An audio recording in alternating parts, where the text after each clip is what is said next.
So what are stocks? Stocks क्या होता है? तो देखिए, स्टॉक्स को लेके स्टार्टिंग से लेके एंड तक अपन पूरा समझने वाले हैं कि स्टॉक कहाँ से बिल्ड होता है और वो कहाँ स्टॉक मार्केट में शेयर ट्रेड करते हैं। ये सब पूरा अपन समझने वाले हैं, तो चलिए शुरू करते हैं। तो जब भी कोई कंपनी प्राइवेट लिमिटेड से पब्लिक लिमिटेड की तरफ मूव होती है, तब उस कंपनी को स्टॉक मार्केट में लिस्ट कराना होता है। तब वो कंपनी सब शेयर्स में डिवाइड हो जाती है। अब वो शेयर्स में कैसे डिवाइड होती है? कंपनी के शेयर्स को डिवाइड करने से पहले कंपनी के वैल्यूएशन के बारे में पता लगाते हैं। अब वैल्यूएशन क्या होता है? वैल्यूएशन का मतलब कंपनी के एक्चुअल वैल्यू, एक्चुअल कॉस्ट क्या है कंपनी की। ठीक है, अब कंपनी की वैल्यू को डिटरमाइन करने के अलग अलग फैक्टर्स होते हैं। जस्ट लाइक कि कंपनी के एसेट क्या है, लाइक बिल्डिंग्स क्या है, मशीनरीज क्या है, इन्वेंट्रीज क्या है ना, कंपनीज के प्रॉफिट एंड रेवेन्यूज क्या है, कंपनी का फ्यूचर ग्रोथ पोटेंशियल्स क्या है, एंड ओवरऑल मार्केट कंडीशंस क्या चल रहा है एंड सो ऑन। काफ़ी सारे फैक्टर्स को डिटरमाइन करके कंपनी की वैल्यू डिटरमाइन पता लगाते हैं। ठीक है, फॉर एग्जाम्पल कोई भी कंपनी XYZ कंपनी है, उस कंपनी का सारे फैक्टर्स को डिटरमाइन कर सबको एनालाइज करने के बाद उसकी नेट वैल्यू आई है, उसकी वैल्यूशन जो आई है उसकी टोटल, वो आई है 100 crore.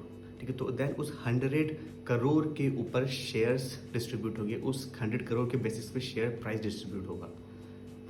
Deciding the number of shares, कितने शेयर इशू करना है, उसकी क्या प्राइसिंग हो सकती है, उसके लिए कंपनी की नीड्स को पता करना होता है कि कंपनी को कितना फंड रेज करना है ना। फॉर एग्जाम्पल, अगर कंपनी को 60 करोड़ का फंड रेज करना out of 100 crore, that means वो 60 करोड़ का जो अपना स्टेक है वो पब्लिक को शेयर करना चाहती है।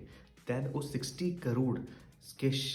करोड़ वर्थ के शेयर ही कंपनी में IPO में 60 करोड़ से शेयर का प्राइस डिसाइड होगा कि एक शेयर का प्राइस क्या हो सकता है। अब देखिए, ये जो शेयर जो प्राइस है इसको डिटरमाइन करने के लिए भी काफ़ी सारे फैक्टर्स को देखते हैं कंपनीज के। जैसे फॉर एग्जांपल के करंट मार्केट कंडीशंस क्या चल रहा है अभी मार्केट में IPO लॉन्च करने के लिए, मार्केट की कंपनी की वैल्यूएशन क्या है ना, और इन्वेस्टर की डिमांड्स क्या है, और कंपनी का फ्यूचर ग्रोथ क्या है, और काफ़ी सारे फैक्टर्स को टेस्ट करके कंपनी का एक शेयर प्राइस डिसाइड होता है कि इसमें क्या शेयर प्राइस का होना चाहिए। ठीक है, so for example let's say company का शेयर पर डिसाइड हुआ है 100 रुपीज़ पर ईच, 100 रुपीज़ पर शेयर के हिसाब से।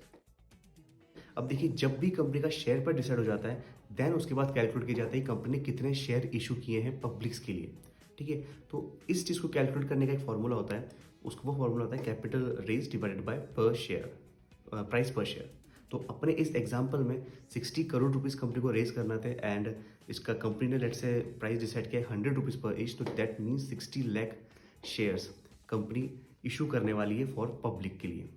देन कंपनी का IPO आएगा, IPO का साइज 60 लाख रुपीज़ का होगा, 60 लाख शेयर्स का कंपनी इशू करेगी एट द 100 रुपीज़ के हिसाब से, एंड देन वो रिटेलर्स बाय करेंगे, एंड देन वो शेयर्स स्टॉक मार्केट में ट्रेड होंगे।